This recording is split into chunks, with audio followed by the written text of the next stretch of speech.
नमस्कार।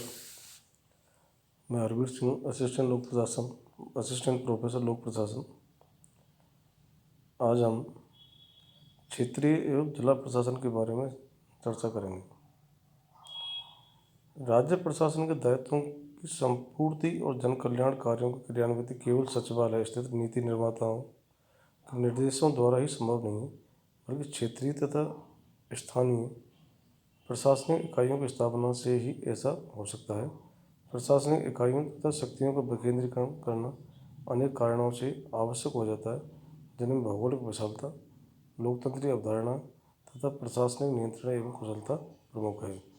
यद्यपि नियोजित अर्थव्यवस्था, राष्ट्रीय एकता तथा सुरक्षा की दृष्टि से केंद्रीकरण को महत्व दिया जाता है, तब लोक कल्याणकारी राज्यों और लोकतंत्रात्मक शासन व्यवस्था में विकेंद्रीकरण एक स्वाभाविक आवश्यकता है। राजस्थान एक विशाल भूभाग तथा अनेक प्रकार की विषमताओं से ग्रस्त प्रदेश है।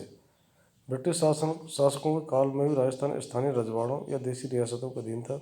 अतः स्वतंत्रता के पश्चात आधुनिक लोक कल्याणकारी और लोकतंत्रात्मक प्रशासकीय राज्य के उदय के साथ ही राजस्थान ने नई प्रशासनिक प्रणाली को अपनाया, जिसमें प्रशासनिक तंत्र को आवश्यकता अनुसार कई स्तरों पर विभक्त किया हुआ है।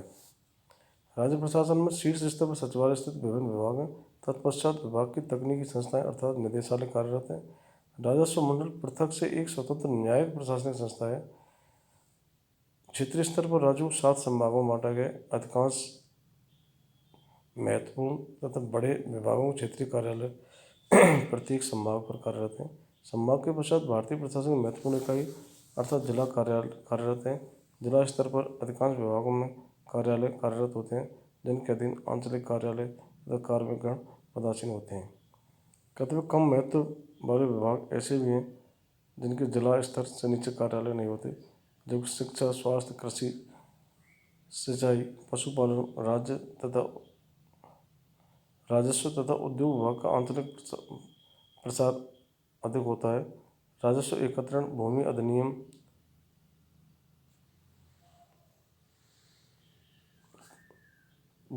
अधिनियम क्रियान्वयन तथा अन्य कार्य हेतु जिलों को उपखंडों में बांटा जाता है। एक उपखंड के अधीन कुछ तहसीलें, अतिरिक्त तहसीलें तथा उप तहसीलें होती हैं। उपखंड के पश्चात तहसील स्तर पर अधिकांश प्रशासनिक कार्य मूर्त रूप में किया जाता है। राजस्थान में प्रशासनिक संरचना राजस्व की किस तरह से राज्य सरकार, रेवेन्यू बोर्ड, सचिवालय, निदेशालय, संभाग 7, जिले 33, उपखंड ये समय के अनुसार बदलते रहते हैं। तहसील, उप तहसील और राजस्व गांव। केवल कुछ बड़े आकार की तहसीलों के अधीन ही उप तहसीलें कार्यरत हैं। उपयुक्त वर्णित प्रशासनिक संरचना मूलतः मौर्य काल, गुप्त काल, सल्तनत काल, मुगल काल तथा ब्रिटिश शासन में उत्तरोत्तर विकसित हुए राजस्व नियंत्रण प्रशासन का स्वरूप है।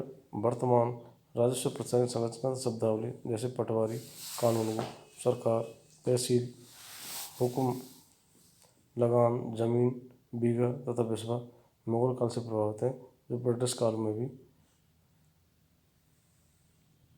अनवरत जारी रही थी। क्षेत्रीय प्रशासनिक संरचनाओं का परिचय यहाँ दिया जा रहा है। राजस्थान में राजस्व मंडल सभी प्रकार की शासन प्रणालियों, राज्यों के कार्यों को सफलतापूर्वक निष्पादित करने के लिए सबसे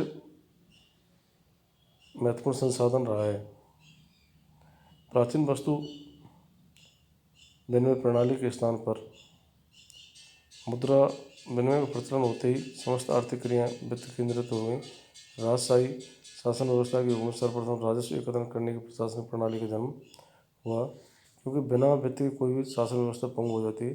प्राचीन काल में ही भूमि तथा फसल पर लगान वसूली कर राजस्व एकत्र किया जाता है। यद्यपि आजकल भू राजस्व की मात्रा इतनी कम होती है कि उससे कहीं अधिक व्यय इसके एकत्रण में हो जाता है। तथा राजस्व प्रशासन की उपादेयता अन्य कई कारणों से बनी हुई है।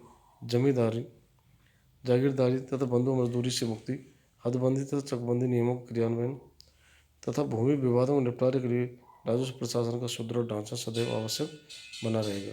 रेवेन्यू फ्रेंच शब्द रे, रेवेन्यू से बना है, जो मूलतः लैटिन भाषा के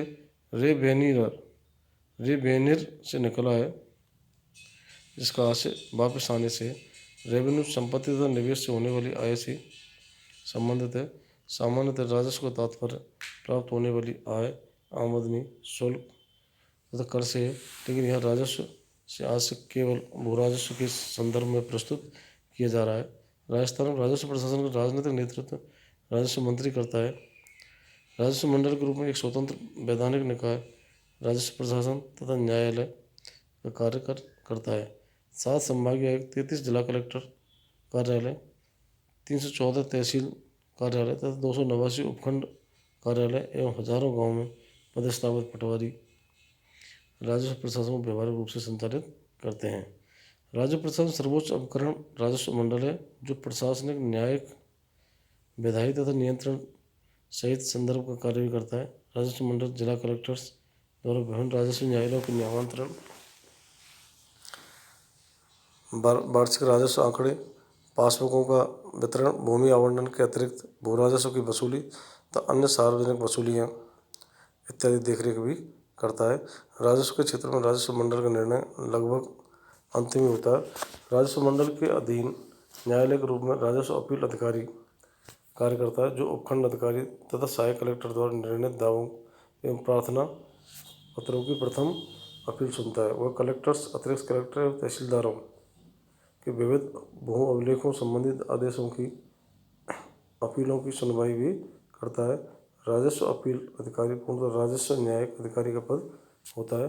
संभाग स्तर पर संभागीय आयुक्त राज्य सरकार तथा जिला कलेक्टर्स के मध्य कड़ी का कार्य करते हुए वन, सिंचाई, सार्वजनिक निर्माण, कृषि, भू संरक्षण तथा जन स्वास्थ्य इत्यादि विभागों से समन्वय करता है। संभागीय स्तर पर लोक शिकायतों की सुनवाई भी करता है। जिला स्तर पर जिला कलेक्टर बहुत से राजस्व कार्य निष्पादित करता है। व्यवस्था कलेक्टर से लेकर तहसीलदार तक के अधिकारी न्यायालय का कार्य भी करते हैं। राजस्थान काश्तकारी अधिनियम की धारा 513(1) के अनुसार राजस्व न्यायालय से तात्पर्य ऐसे न्यायालय या पदाधिकारी से होगा जो कृषक भूमिधारी लाभों तथा भू संबंधी हित के विषय में ऐसे दावों या अन्य कार्रवाइयों को जिससे उक्त न्यायालय या पदाधिकारी से न्यायपूर्ण कार्य करना अपेक्षित है, स्वीकार करने की अधिकारता रखता हो। उसमें राजस्व मंडल तथा उसके प्रत्येक सदस्य, राजस्व अपील अधिकारी, कलेक्टर, उपखंड अधिकारी, सहायक कलेक्टर, तहसीलदार या कोई अन्य राजस्व पदाधिकारी जब इस प्रकार का कार्य कर रहा हो सम्मिलित होगा। वास्तव में इन्हें अर्ध न्यायिक माना जाता है। सहायक कलेक्टर का पद पूर्णतः न्यायिक कार्य से संबंधित माना जाता है। इसे राजस्व के न्यायिक मामलों के अतिरिक्त अन्य कार्य प्राय नहीं सौंपे जाते हैं। सहायक कलेक्टर काश्तकारी मामलों के अतिरिक्त कार्यपालक दंडनायक के रूप में शांति व्यवस्था हेतु न्यायिक कार्रवाई भी करता है। सामान्य जिला कलेक्टर को उसके न्यायिक कार्य हेतु न्यायिक कार्रवाई भी करता है। सामान्य जिला कलेक्टर को उसके न्यायिक कार्य सहायक कलेक्टर में हस्तक्षेप करने का अधिकार नहीं होता है। उपखंड स्तर पर उपखंड अधिकारी, एसडीओ तथा तहसीलदार में तहसीलदार राजस्व प्रशासन कार्य निष्पादित करता है। नायब तहसीलदार, कानून गो तथा पटवारी भी राजस्व प्रशासन के कार्य में अहम भूमिका निभाते हैं। राज्य में जिला, तहसील, उपखंड तथा अन्य प्रशासन संरचनाएं आवश्यकतानुसार बदलती रहती हैं। राजस्थान में लंबित राजस्व प्रकरणों की संख्या बहुत बड़ी है। 31 दिसंबर 2011 तक राज्य में सहायक कलेक्टर तथा उपखंड अधिक हो गए थे, इसलिए अधिकतर तहसीलदारों को उपखंड बनाकर उसमें लंबित मुकदमों को निपटाने के लिए प्रयास शुरू हुए और इसी कारण आरएस की कैडर संख्या में वृद्धि हुई। राजस्थान सरकार ने सन 1998 में जिलों, तहसीलों के पुनर्गठन हेतु एक सदस्यीय आयोग न्यायमूर्ति बीपी बेरी गठित किया था, जिसे गहलोत सरकार ने 1999 में समाप्त घोषित किया। सन 2006 में पुनः राजस्व मंडल के अध्यक्ष एमडी कोरानी, बाद में परमेश चंद्र की अध्यक्षता में नए जिलों के गठन हेतु समिति बनाई गई। राज्य में राजस्व प्रशासन सामान्यतः निम्नानुसार कार्य करता है। सबसे सर्वोच्च स्तर पर राजस्व मंडल होता है। राजस्व मंडल के अधीन संभागीय आयुक्त होते हैं। संभागीय आयुक्त के अधीन जिला कलेक्टर्स एवं जिला मजिस्ट्रेट होते हैं। जिला कलेक्टर्स के अधीन अतिरिक्त जिला कलेक्टर, अतिरिक्त जिला कलेक्टर, अतिरिक्त जिला मजिस्ट्रेट होते हैं। इनके अधीन उपखंड अधिकारी होते हैं। उपखंड अधिकारी के अधीन तहसीलदार होते हैं। तहसीलदार के अधीन नायब तहसीलदार और उप तहसीलदार होते हैं। और उप तहसीलदार के नीचे उप भू अभिलेख निरीक्षक होते हैं और भू अभिलेख निरीक्षक के नीचे पटवारी अंतिम कड़ी होती है। धन्यवाद।